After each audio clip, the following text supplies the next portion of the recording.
Imagine walking into a dark wood conference room where your family's masks finally fall.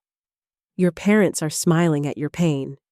Your sister claps at the sound of $6.9 million. And you, after years of caregiving and straight A's, are handed a single dollar. Some families crown a golden child and cast a scapegoat. But on the day of the will reading, a sealed letter exposes the truth: who loved power, who loved image, and who loved a human being. Today, I'll show you how an inheritance didn't just transfer money, it rewired a family's psychology.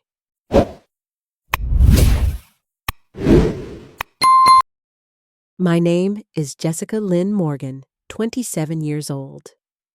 In society's eyes, I am just an ordinary woman, dark brown hair, a simple style, preferring books and quiet evenings over parties.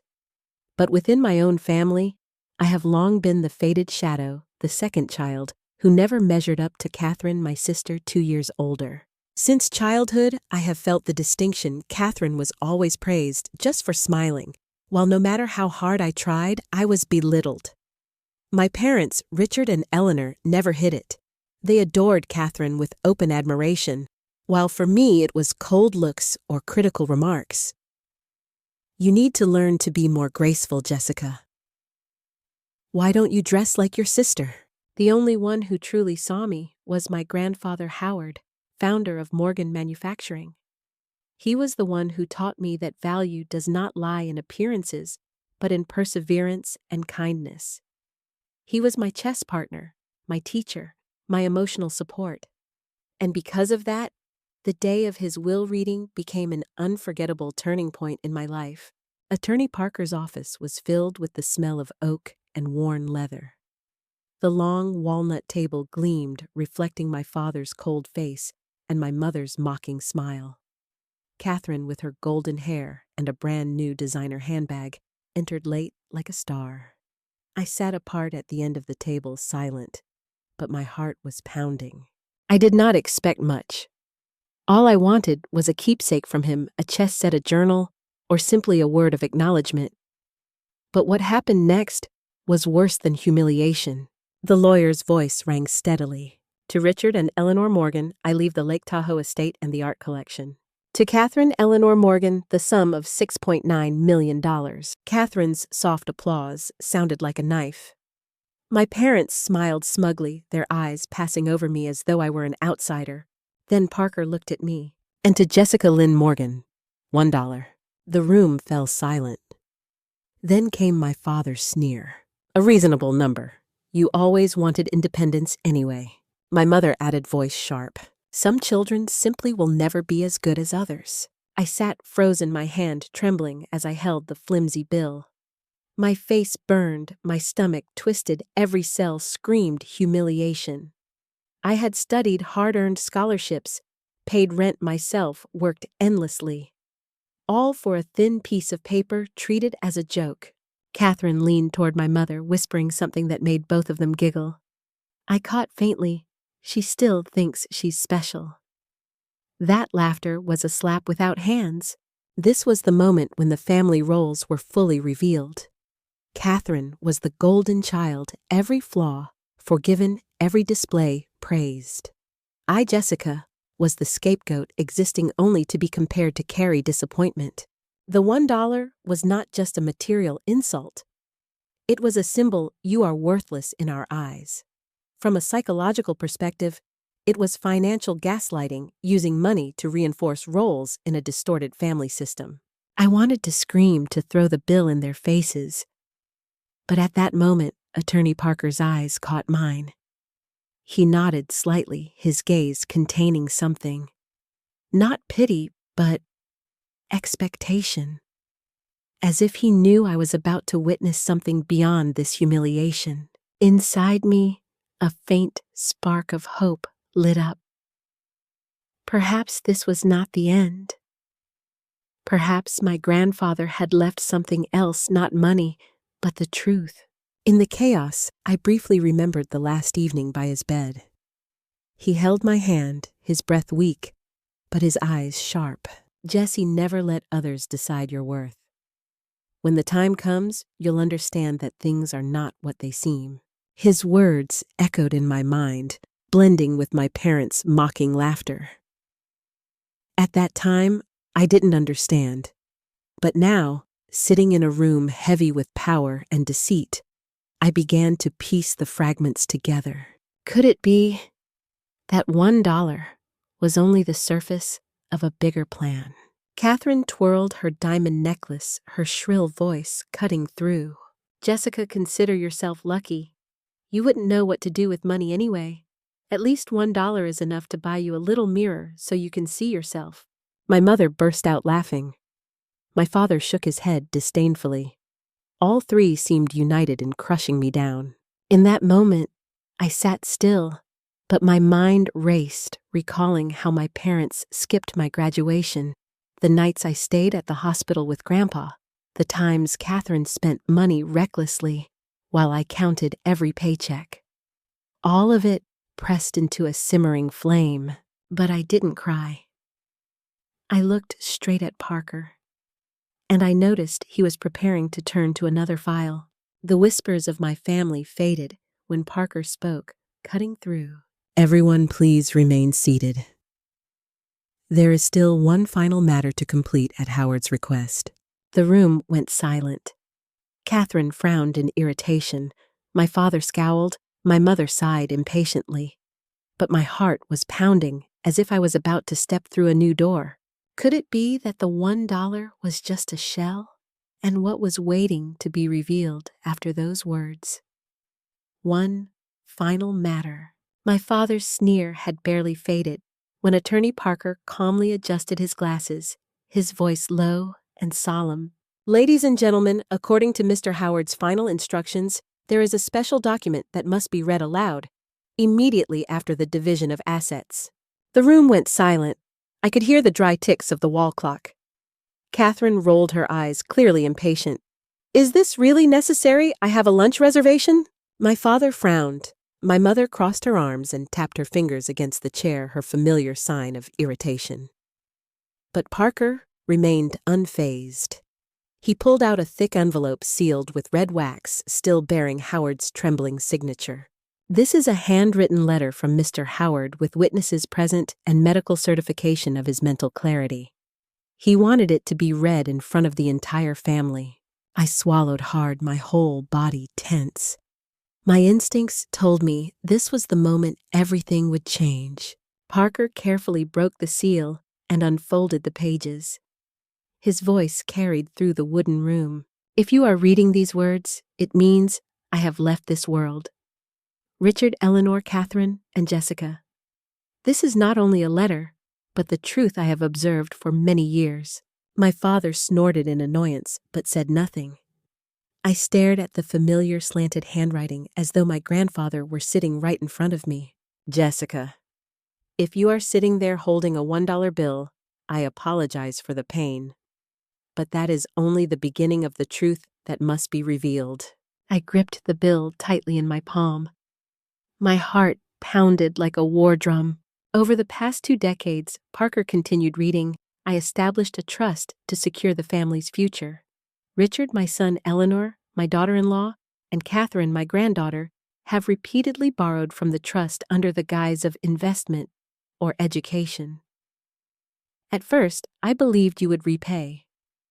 But after many years, the withdrawals have totaled nearly $11 million with no intention of repayment." I clearly heard Catherine drop her expensive phone onto the floor. My mother's mouth hung open, her hands trembling as she clutched her handbag. My father's face flushed red as he slammed the table. This is slander. My father? He was senile. How could a sick man write something like this? Parker remained steady. He drew out another thick file.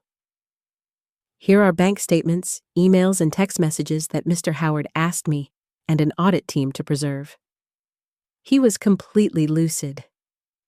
"And the evidence is all here." I sat, frozen eyes glued to the photocopied pages Parker laid out on the table. The emails were chilling. Catherine to my mother. "Jessica is busy playing nurse for Grandpa. She doesn't care about money. We just need to arrange it so she gets the smallest share. My father to my mother. If she's on the board, it will be a problem. Better to exclude her from all financial decisions. My mother's reply, the girl is ungrateful. A token amount is enough. Catherine deserves the Morgan legacy. Every word was a blade cutting into me. I thought I had grown used to being overlooked, but now I saw undeniable proof they had secretly plotted to erase me. From a psychological perspective, this was the moment illusions shattered. In a family system built on favoritism, when privilege is threatened, the brain of the favored often reacts with denial.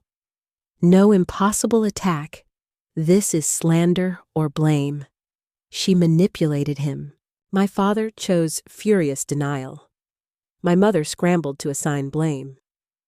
Catherine was silent because for the first time her privilege was shaking. Impossible! My father roared, leaping to his feet.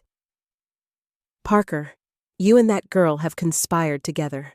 Jessica must have pushed him to write this. My mother shouted too. She's always pretending to be the good one to win favor. This is clearly a scheme. Parker answered calmly. Please settle down. Everything was recorded with physicians certifying Mr. Howard's mental capacity. This is not imagination. This is fact. I sat trembling, filled with both rage and relief. Everything I had ever felt excluded, dismissed now, had proof. I was no longer the paranoid one in my own family. Memories echoed in my head, nights spent at my grandfather's bedside, holding his hand as he struggled to breathe. At the same time, Catherine partied in the city, and my parents made excuses not to visit. Now, hearing every word of this letter, I finally understood he had seen it all, and he had written it all down. The $1 bill in my hand was no longer just humiliation. It was a spark, igniting the truth. Suddenly, Catherine cried out, her voice shaking. It's not fair. That money was for me.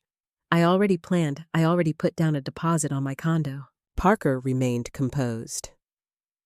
Fairness is not the same as indulgence. Mr. Howard wrote clearly, anyone who lived off the trust without repayment has betrayed the legacy. My mother's face went pale while my father collapsed back into his chair, sweat forming on his forehead. Parker went on Jessica. You may feel humiliated holding only $1. But I did this so the entire family would see their true faces before I reveal what is more important. $1 is not the end. It is only the beginning. The room was suffocatingly silent. I could hear my own heartbeat pounding in my chest. Parker folded the letter, placed it on the table, and swept the room with a grave look. So, $1 was only the prelude. What else Mr. Howard wanted to leave behind, we will know now. The entire room held its breath. What was hidden behind this beginning? And would it be enough to change the fate of the Morgan family forever? Attorney Parker had just finished reading the letter, and the room was tense as a bowstring. Catherine collapsed into her chair, her once confident face now twisted in fear. My father Richard clasped his hands so tightly that veins bulged on the back of them, while my mother Eleanor sat pale-faced, her eyes flashing with fury. I still sat there, my trembling hands clutching the $1 bill. But this time, what I felt wasn't just humiliation. It was a strange tremor, as if the massive wall that had confined me for 27 years had finally begun to crack. Ladies and gentlemen, Parker drew in a deep breath, his voice sharp. The will you have just heard is not the final version. Mr. Howard left another document signed, witnessed, and accompanied by recorded proof of full mental capacity. And according to his orders, I will announce it here and now. He pulled a thick file from his leather case and dropped it onto the table with a loud thud that made everyone jump. Catherine blurted out, "Another will! This is ridiculous!" Parker fixed his gaze on her. "No, Miss Morgan, this is not ridiculous. This is the final truth. He began to read each word crisp and unyielding. I, Howard James Morgan, being of sound mind, do hereby declare this my final will and testament. The primary heir to all remaining assets, as well as the authority over the Morgan Foundation, is my granddaughter, Jessica Lynn Morgan. The room exploded. My mother leapt up screaming, "Impossible! That girl doesn't deserve this. She's nothing but a useless daughter." My father shot me a dagger-like glare, lips pressed tightly together as though he were swallowing his rage.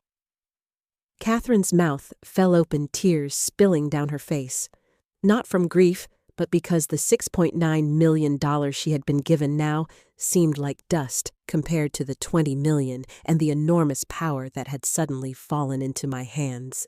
Parker pressed on his voice, rising above the chaos. Richard, Eleanor, and Catherine Morgan will still have the opportunity to benefit from the Morgan Foundation, but only under the following conditions. You must work for the foundation for a minimum of 5 years in positions suited to your abilities. You will receive modest, transparent salaries within regulated limits. That entire period will be considered repayment of the nearly $11 million previously withdrawn. Parker lifted his head, staring each of them down. There are no shortcuts. No privileges. If you refuse, all benefits will be cut off, and the remainder of the estate will fall under Jessica's control to be directed into community projects. Catherine burst into sobs. He was insane. I can't live on such a tiny salary I'm used to a different life. My mother wrapped her arms around her, murmuring words of comfort, though her blazing eyes were fixed on me. You must have poisoned his mind. Otherwise, this would never have happened. Parker remained composed. He opened his laptop and turned the screen toward us. On it appeared my grandfather's face, thinner, but with eyes still sharp and clear. In the video, Howard spoke slowly but firmly. I know that after my passing, some will question my mental state. That is why I record this. I am completely lucid. I chose Jessica not to punish anyone, but to preserve the true values of this family. Richard, Eleanor, Catherine. I love you, but I must set boundaries. Love without discipline is destruction. No one in the room could speak. My mother trembled, eyes wide. My father exhaled heavily, his shoulders sagging. Catherine hiccuped, crying and mumbling, "No, it's not fair." This was not the punishment my mother had screamed about. This was a restructuring. My grandfather had woven together 3 elements: love plus boundaries plus responsibility. For me, he gave trust and power, but also the burden of responsibility. For my parents and Catherine, he did not strip everything away, but forced them into real work to relearn the value of labor. From a psychological perspective, this was reality exposure therapy, forcing those addicted to privilege to live under discipline, retraining their worldview. My father slammed his hand on the table. "No, will sue. We'll prove he was not competent," Parker replied calmly. Mr. Howard prepared medical certifications from 3 independent doctors. He anticipated this very reaction. "If you wish, I can show them to you right now." My mother screamed, her voice breaking. "This is a farce. This family cannot be led by a weak little girl." I laughed bitterly inside. Weak. They had never seen the nights I spent caring for Grandpa, sitting through sleepless hours by the ventilator, enduring the loneliness they left me in. If I were weak, I would have collapsed long ago. Catherine curled up in her chair, mascara streaking down her cheeks, whispering, "Work. 5 years, on a tiny salary, I'll be a laughingstock." Slowly, I stood still, holding the $1 bill, my voice trembling but resolute. If he trusted me, I will not betray that trust. As for you, Mother, Father, Catherine, this is not the end. This is a chance for us to start over, but this time fairly. My words echoed in the room, startling everyone. I had never dared face them this way before. In Parker's eyes, I caught a discreet glimmer of satisfaction. The atmosphere was suffocating. My mother collapsed back into her chair, muttering in a shaky voice, "We won't give in. We'll drag her to court." My father nodded grimly, his eyes dark.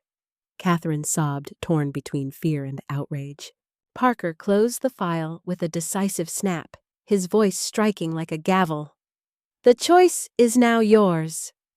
Obey the terms or lose everything." I drew a deep breath and looked straight at the three of them. To me, they were no longer family as before, but people who had to relearn the meaning of value from the ground up. Would they accept the work to redeem themselves or wage legal war to protect their privilege? The real storm had only just begun. The atmosphere in the meeting room felt like a bomb had just exploded. Parker had barely finished the words, "either comply or lose everything," when my mother Eleanor jumped to her feet, the chair crashing backward. "Enough! This is a vile conspiracy!" She screamed, her voice hoarse, her eyes bloodshot. She pointed straight at me, her fingers trembling. "You manipulated a sick old man! You turned him against his own son! You are a traitor!" My father Richard did not shout, but his voice was icy and sharp as a knife. "We will sue. There is no way an inexperienced girl will run a $20 million estate. The court will see this as a forgery." Meanwhile, Catherine lay collapsed on the table, tears running down, smearing her black mascara. "This can't be. I already paid the deposit for the condo. The money will all be lost. I can't live like an ordinary person." Her sobbing mixed with my father's pounding on the table and my mother's screams, turning the room into a storm of chaos. At that moment, I realized each one was reacting exactly according to the role they had lived all their lives. My mother attack. When threatened with losing power, she chose to shout blame and turn others into enemies. This is aggressive defense hiding fear with anger. My father, rationalization. He did not scream like my mother, but cited the law reason. In fact, it was his way of clinging to the illusion of control. Catherine, childish regression. She cried, complained, blamed circumstances as if everything was too much. This was regression to childhood, hoping someone else would save her instead of taking responsibility. All of it was exposed like a vivid lesson on how people avoid the truth when privilege collapses. After a few minutes of chaos, my father turned to me, his voice lowered but still firm. "Jessica, be sensible. You don't want this going to court. The press will swallow you whole. We can negotiate. You take your share, but hand the foundation back to me. That way, everyone wins." My mother immediately chimed in, "Yes, family is family. We must stay together. We can't let outsiders laugh at us." I looked at them, seeing clearly the difference. Anger had now given way to desperate bargaining. But I also knew their negotiation was not about unity, but only about restoring privilege. "No," I answered shortly. "Grandpa entrusted this responsibility to me. I will carry out his wishes." Seeing they could not sway me, my father slammed his hand on the table. "Fine, then be prepared. I will take you to court, and what you call justice will vanish like sea foam." My mother ground out her words. "You will regret this, Jessica. You don't know what you are provoking." Catherine was still crying, her voice broken. "You ruined everything. You made us a laughingstock." I said nothing more. Because sometimes silence is the strongest weapon. Parker gently advised, "I think this is enough for today. Everyone should leave and calm down. We will continue legal procedures next week." My parents gathered their things, Catherine still sobbing as she was led out. My mother looked back, her eyes flashing with hatred, as if she wanted to carve a curse into me. My father walked heavily, but I noticed his shoulders slumped, no longer proud as before. The door closed. For the first time in many years, I and they stood on two clearly opposing sides. The space suddenly became strangely quiet. The ticking of the wall clock echoed distinctly. Parker looked at me, his eyes both stern and warm. Jessica, now is the time we discuss something more important. He took a thick file from his case and carefully pushed it toward me. On the cover, printed words read, Morgan Family Trust Executive Guidelines. This is the entire management guide Mr. Howard prepared.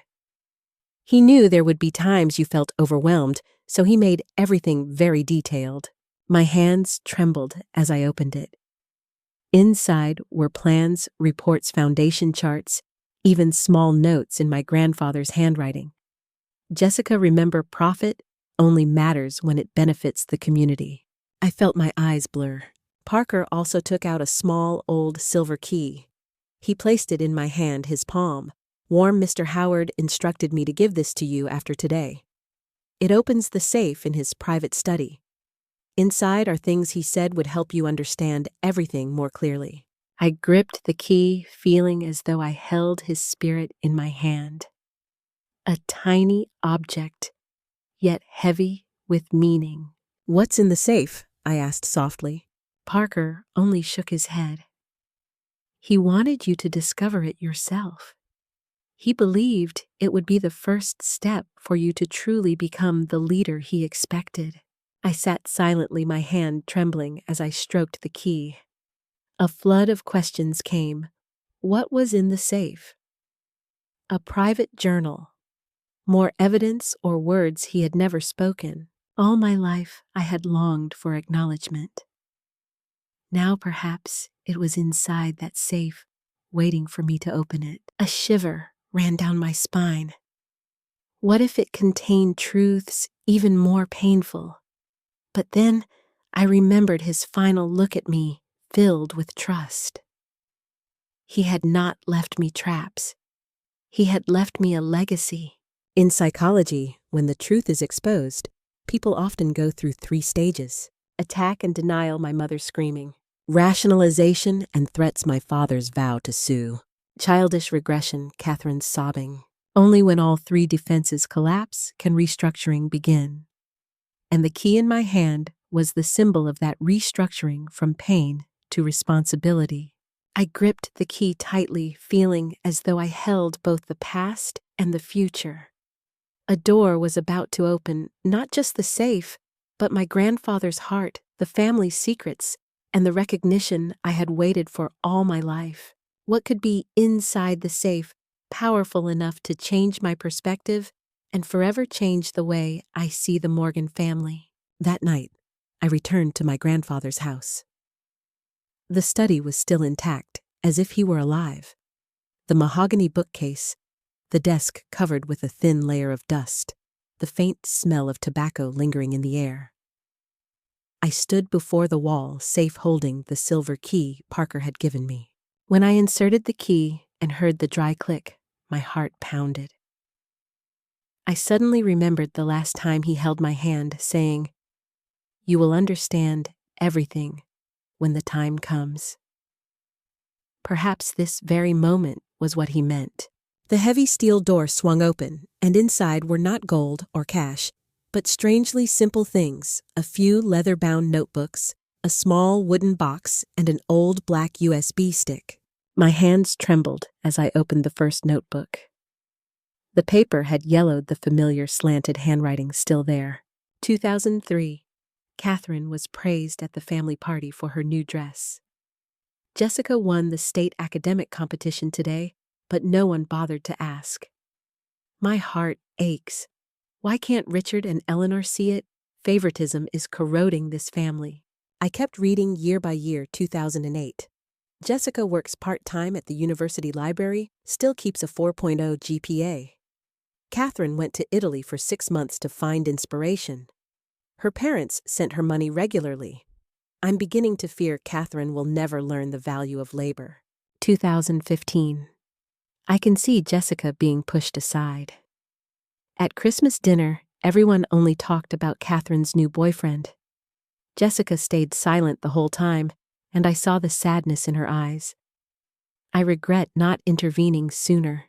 Each line peeled away the fog in my memory. Everything I had ever felt, abandonment, injustice, loneliness, was now confirmed by his own words. I was not paranoid. He had seen it all. I plugged the USB into the old laptop in the room. Dozens of folders appeared, each labeled 2010, 2011, 2012. I opened the year 2018. Inside were scanned emails between my father and my mother. "Richard, we need to find a way to limit Jessica's share. She has no business sense. Giving her money is just wasteful." Eleanor. "Yes. Only if Catherine has full control will the family's image be preserved. A token amount for Jessica is enough." Another file was a chat between Catherine and my mother. Catherine: "I hate how Jessica pretends to sacrifice. She only takes care of Grandpa to win favor, not out of real love." Eleanor: "Don't worry, she won't get much. $1 is already too much for her." I felt my whole body trembling. These words were undeniable proof of betrayal. I opened the wooden box. Inside were things that made me burst into tears. A stack of photos of me as a child, mostly small moments I thought no one had noticed me reading in the corner. Me standing on stage, receiving an award, me playing chess with him. A pile of old newspaper clippings from the local paper, all about my academic achievements, science awards, and volunteer work I had joined. And finally, handwritten letters from him to me, never sent. In them, he called me the silent light of the family. One letter read, "Jessica, you think you are invisible, but I have always seen you. I kept every clipping, every photo, because they prove you are the only one preserving the true values of the Morgan family. Never doubt that." Tears streamed down my face. Since childhood, I had longed for acknowledgement. And now, it was right in my hands, clear and undeniable. For a child overlooked, the greatest healing is not money, but being seen. The materials he left behind were medicine for my wounded soul. They proved my efforts were not meaningless. My love was not alone. From a therapeutic perspective, this is called a corrective emotional experience, an experience that repairs painful memories with positive proof. Sitting in the middle of the room, my limbs went weak. A part of me wanted to throw all this evidence in my parents' and Catherine's faces to make them pay. But another part heard his voice in my head. Love has boundaries, not revenge. I sat for hours, sometimes bursting into tears, sometimes laughing bitterly. The $1 bill was still in my wallet now, no longer an insult, but a beginning. I closed the notebook, tucked the USB and the wooden box into my arms. A question erupted in my mind. Would I use this truth to retaliate or to heal? The answer would decide not only my future, but the future of the Morgan family.